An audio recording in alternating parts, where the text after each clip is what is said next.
Hello, my name is Jared Brown, SATIC Incorporated in Missoula, Montana.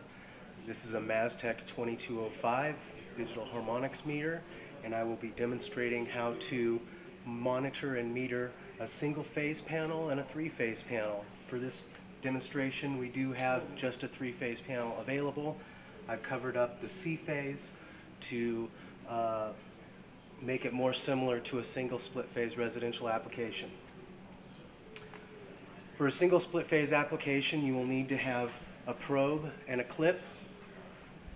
You would want your clip to be in common voltage 2, the probe to be in V1, which will be on your live line.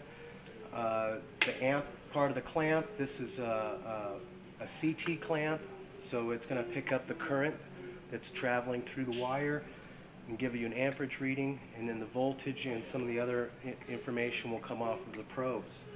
We will clamp the clamp around leg A on the phase, live leg coming in from the source. The V2 common will be connected to the neutral. We will turn the selector 2 clicks to the left. There's a phase symbol for single phase. And at the meter will now give us 3 different readings. It's going to give us a cosine reading, which is a power factor efficiency, and then a voltage at the bottom left, amperage at the bottom right. You'll already notice that there's amperage rolling through this line. We have about 3.5 amps running. When the probe is touched to the live connection, I like to go on the lug. It's a nice convenient conductor place to work from.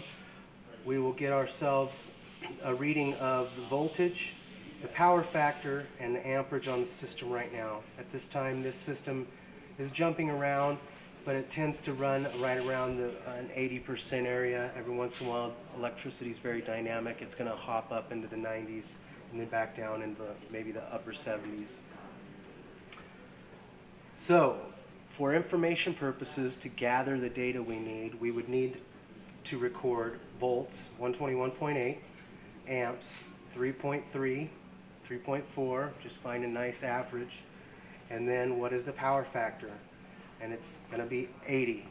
And those are the 3 important data points that we would need to collect off of this leg.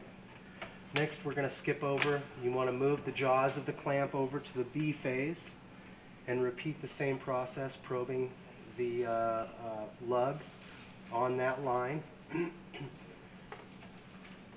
Here again, it's going to give us a voltage reading at the bottom left, amperage at the bottom right, and a power factor on the big line at the top. And that will be the primary data sets that you'll want to acquire. The meter has a lot of other possible benefits that it can give you, but at this time they're a little bit more involved, and we won't be using them in a generalized application.